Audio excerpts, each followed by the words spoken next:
Industry में लगभग unorganised procedure है। चलो चलते हैं, एक जैगवार खरीद लेते हैं, एक मर्सिडीज खरीद लेते हैं। अब अगर उसने पैसे कमा लिए तो वो पैसा उसके क्या काम का, वहाँ शुरुआत होती है उसकी डेथ की। ऐसी एन नंबर ऑफ चीजें हैं जिसके बारे में उसको जानकारी ही नहीं है।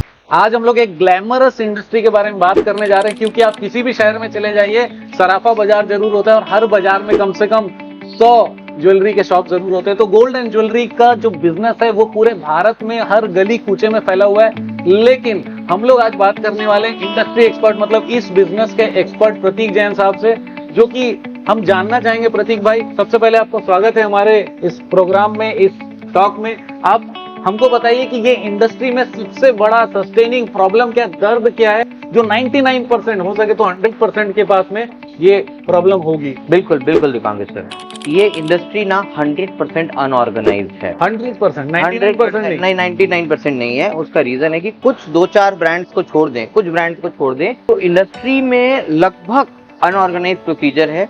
टैक्सेशन के बारे में किसी को कोई ज्ञान नहीं है, बहुत ज्यादा लेबर लॉ को किसी को आइडिया नहीं है। उसके साथ में जो अगली पीढ़ी, नेक्स्ट जनरेशन को जो सेट करना है वो नहीं हो पा रहा। सेल्स का कोई प्रोसीजर नहीं है, परचेज का कोई प्रोसीजर नहीं है, मार्केटिंग का कोई प्रोसीजर नहीं है, फाइनेंस को तो संभालने का कोई प्रोसीजर है ही नहीं। वो गल्ला व्यापारी है, वो पैसे को छोड़ ही नहीं पा रहा है। ये इंडस्ट्री की सबसे बड़ी प्रॉब्लम है कि वो गल्ले में बैठ के फंस गया। अब अगर उसने पैसे कमा लिए और उसको खर्च नहीं कर पा रहा है तो वो पैसा उसके क्या काम का। सही बात है। सेकेंड पार्ट, जब थोड़े दिनों मेहनत करके कंज्यूमर जब बढ़ता है तो वो टीम को रिक्रूट करता है, वहाँ शुरुआत होती है उसकी डेथ की। उसका कारण है कि वो दिन में 3 बार मार खाता है उसमें, तो वो मार खा खा के वो दर्द जो है ना वो मृत्यु से समान है, क्योंकि उसने अपनी बात कही और आपने उसकी बात नहीं मानी। तो ये इट इज, वो बहुत दुखी हो गया। और दुख और डेथ एक बरोबर है। अरे क्या बात, एक बरोबर है सर। ठीक है। अच्छा, उसको ये दुख क्यों मिल रहा है? क्योंकि उसको टीम को चलाना ही नहीं आता। अच्छा, इस कारण दुखी है वो, इसी कारण दुखी है। उसको ये नहीं समझ में आता कि उसको टीम मेंबर से उसको वो इक्विटी होल्डर पे कैसे लेकर जाए, उसको ओनरशिप कैसे दे, ये तो उसको आता ही नहीं। उसने तो सिर्फ एक टीम मेंबर को रख लिया। अगर वो सिर्फ सैलरी के लिए काम कर रहा है तो वो किसी हालत आपके लिए जान नहीं देगा। सही बात,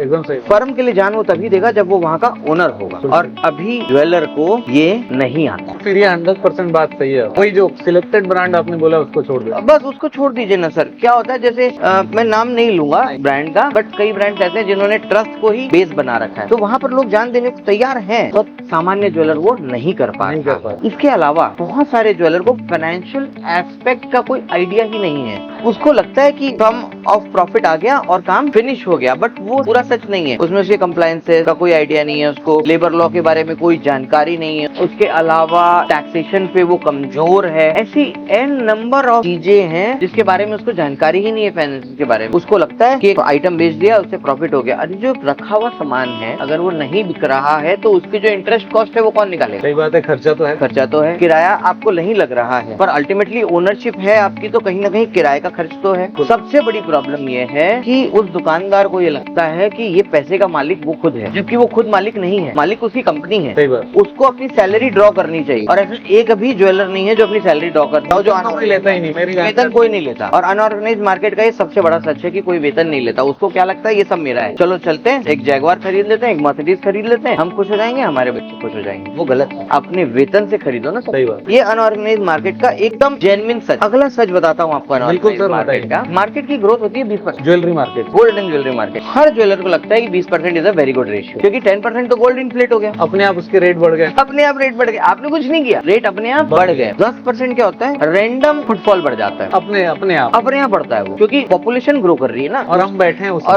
हैं उसी जगह पे। तो पॉपुलेशन ग्रो कर रही है धीरे धीरे, तो लोग अपने आप आ रहे हैं। बराबर। नया काम कहाँ हुआ? 20% ग्रो कर गए, खर्चा 15% बढ़ा लिए, 15-20% खर्चे भी बढ़ गए, तो अल्टीमेटली वो ब्रेक इवन लाइन पे। पर उसको क्या लगता है कि उसकी जो टॉप लाइन है, मतलब जो सेल्स है, वो बढ़ गई, तो उसको लगता है उसका प्रॉफिट बढ़ गया, जबकि एक्चुअल में उसको जब अपना नेट प्रॉफिट कैलकुलेट करेगा वो, तो वो प्रॉफिट नहीं बढ़ा। एक्चुअल प्रॉफिट कभी कैलकुलेट करता भी है कि नहीं, ये डाउट है। हर महीने की 7 तारीख पे 100 में से 99.8 ज्वेलर इसको कैलकुलेट नहीं करता, और ना उसको ये कैलकुलेट करना आता, और इंटरेस्ट भी नहीं है, देखना ही नहीं आता आता ही नहीं। कोई काम नहीं करने का दो ही कारण है, या तो आता नहीं है या करना चाहता है। अच्छा, अभी चाहता तो है पर आता नहीं है ना। सही बात। तो इंडस्ट्री की ये प्रॉब्लम है। बहुत बड़ी प्रॉब्लम। उसके साथ में ना सर क्या है, इस इंडस्ट्री में लागत लगी हुई, कॉस्टिंग बहुत ज्यादा। कॉस्टिंग बहुत ज्यादा है, ठीक है। तो कॉस्टिंग बहुत ज्यादा होने के कारण, जब कॉस्टिंग बहुत ज्यादा है ना, तो जब कोई नया व्यक्ति दाखिल होता है प्रेमाइसेस में, जो फैमिली मेंबर होता है, उसको ये फील होता है कि इसकी पूरी ओनरशिप मेरी है। उसको ये धीरे से ये फील हो जाता है कि मेरे पास इतना कुछ है तो मेरे को कुछ करने की जरूरत ही नहीं है, क्योंकि मेरे पिताजी या मेरे अंकल या मेरा ताऊ या मेरे दादा किसी ने वेतन नहीं लिया। उनको सबको लगता आया कि यहीं से पैसा निकालो और गाड़ी ले लो। जिस दिन वेतन लेते उस दिन अपनी वैल्यू समझ में आ जाती कि भैया मेरे पास तो इतना ही पैसा है, मेरे पास इतना पैसा, व्यापार अलग है, मैं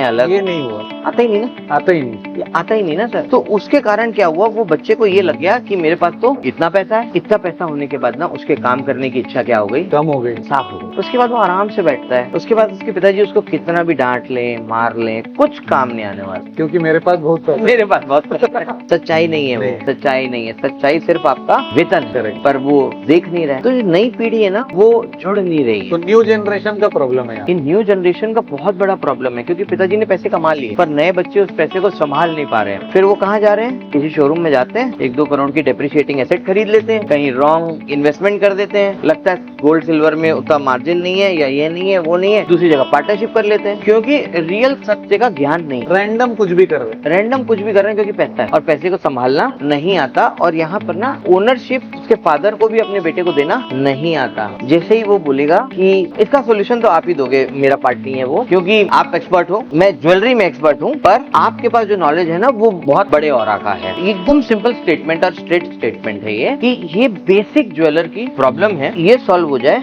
अनऑर्गेनाइज ऑर्गेनाइज की तरफ चल निकलेगी। आपको क्या लगता है कि कस्टमर एक्विजिशन बहुत बड़ा चैलेंज है, यस और नो? यस। ट्रस्ट क्रिएट करना इजी है कि टफ है? ट्रस्ट क्रिएट करना बहुत टफ है। मैं एकदम शॉर्ट में पूछ रहा हूँ। तीसरा चीज ये कि क्या हमारे पास में कस्टमर सेटिस्फेक्शन के लिए कॉलिंग टीम होना चाहिए, यस और नो? यस, होना चाहिए। क्या कॉलिंग टीम का ट्रेनिंग होना चाहिए, यस और? 1000% होना चाहिए। तो इसका मतलब सारे ज्वेलरी वाले लोगों को ये सारी चीजें ध्यान रखने की जरूरत है। प्रतीक जैन जी ने जबरदस्त चीज बताई। तो दोस्तों, ये आपने सुना कि अनऑर्गेनाइज्ड है, टीम डेवलप नहीं हो रही है, और भी बहुत सारी समस्याएं, जिसके सारे समस्याओं को सॉल्व करने के हम आपके लिए टेलर मेड जबरदस्त प्रोग्राम लेकर आए हैं, जिसमें स्पेसिफिकली आपको वर्कशॉप 2 दिन का पूरा करना पड़ेगा हमारे साथ 2 और 3 दिसंबर में लोनावाला में, जिसमें आप आकर सीख सकते हैं 21 ऐसी स्ट्रेटेजी जिससे न सिर्फ ज्वेलरी बिजनेस बल्कि NBFC, स्टार्टअप, फाइनेंस बिजनेस और कंस्ट्रक्शन बिजनेस को भी आप जबरदस्त तरीके से कर सकते हो। MSME में आप जीत सकते हो और अपने बिजनेस में तुरंत अप्लाई कर सकते हो। ये सारे बिजनेस तुरंत आ जाइए,